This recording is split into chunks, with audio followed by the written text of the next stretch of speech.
am Gory the Movie, and this dapper fellow is... Danny Nightmare. And we're horror addicts.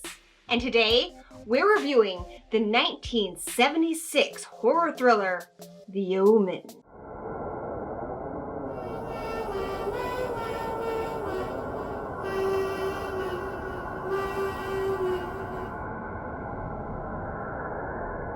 Directed by Richard Donner.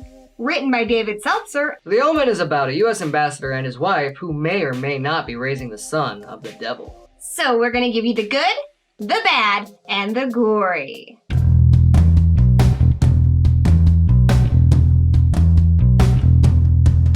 The Omen is one of those rare horror movies where we get an all-star cast. There's Gregory Peck, Remick, David Warner. Oh, the guy from Secret of the Ooze. And Billy Whitelaw's Nanny Baylock. She's scary as hell. I mean, just look at those faces. And not just that, but the animals did a great job in this movie too. You got Rottweilers, giraffes, baboons. They all did a phenomenal job. The Omen is also famous for its amazing score by composer Jerry Goldsmith, who won an Oscar for this film. I loved how the score didn't telegraph every single scare in this movie. Instead, the score creeps in and fills each scene with a sense of dread. The movie had beautiful on-location scenery, taking place in London, Italy, and in Jerusalem.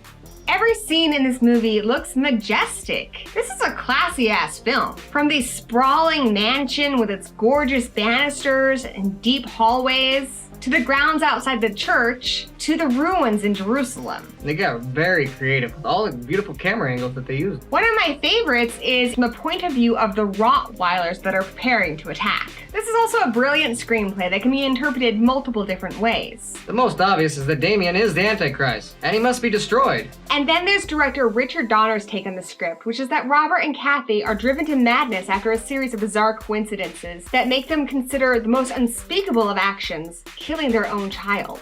Another thing I liked about Richard Donner is when he goes out to film something, he does it, no matter how difficult it is. They didn't have CGI back in the 70s, but they still found a way to get baboons to attack a car and have his lead actress fall off a balcony. It's amazingly good stuff.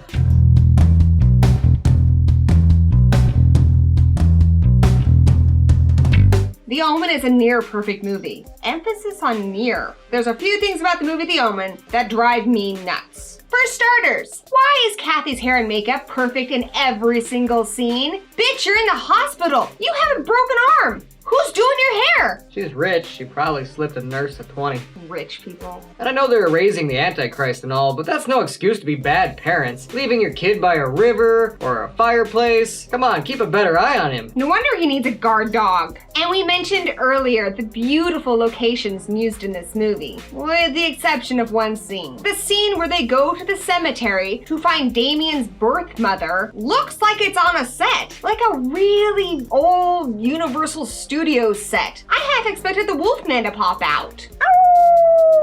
And then there's a few little plot things. So what crazy person goes into the Antichrist's bedroom with a pair of scissors start chopping the kid's hair? This kid kills people who look at him funny. He could have just as easily snuck into Damien's room as he was sleeping and ruffled his hair back a bit, you know, like he's gonna give him a goodnight kiss. And I know it's late at night, but the nanny had no other plan other than to just jump on his back? Where was a weapon? She's like Hellspawn Guardian. Shouldn't she have like a cool flaming sword or at least a gun?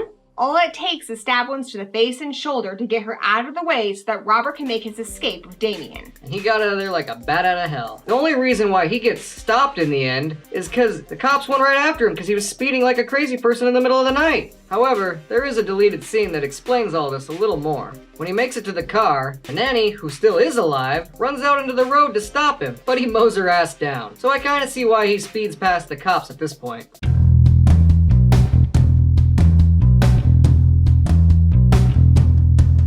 For an R-rated horror film, The Omen's pretty well behaved. No nudity, the language is pretty clean, and what blood we do see is artfully painted on the bodies.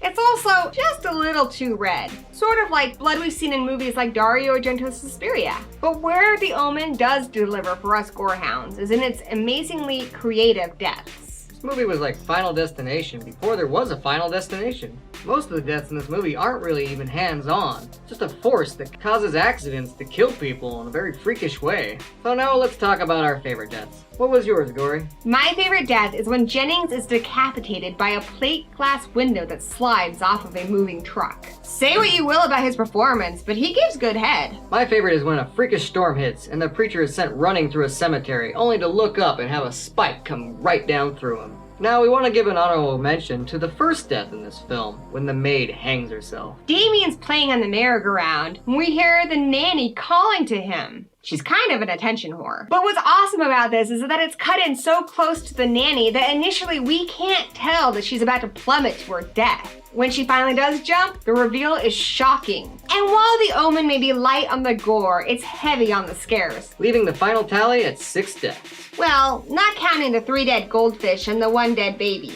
No goldfish were really killed in this film. They painted sardines to look like goldfish, and the one goldfish that did the flopping around, Richard Donner said went right back into the bowl, and he kept it until it died of a ripe old age. And we can't talk about the Omen without mentioning the curse that looms over this film. Supposedly, anyway. I tend to agree with Richard Donner that with any horror movie, people are always looking for some kind of a supernatural thing to point out and hype the film. Planes getting struck by lightning, a real-life decapitation, a man getting mauled by a lion. These are some of the things that happen during this film. And whether they're curse or coincidence is up to you to decide. So should you see it? Why haven't you? If you haven't, go see it right now. What's wrong with you? The frickin' Omen. The Omen is a classic, and if you haven't seen it, we really ought to blame your parents. Instead of Sesame Street, you should have been watching The Omen. This movie was brought to you by the numbers 666. Unless they didn't show you for good reason. Maybe it's time to look into those birth records. Oh crap! We haven't shown this movie to Lols. We're bad parents! Well, today is the day to show them. It is 666. We better get on that right now. Got.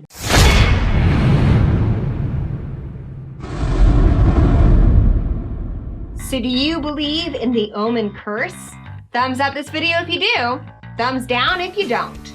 Don't forget to hit us up in the comments, and if you like this video, you better subscribe, because our next video is going to be awesome. Thanks for watching!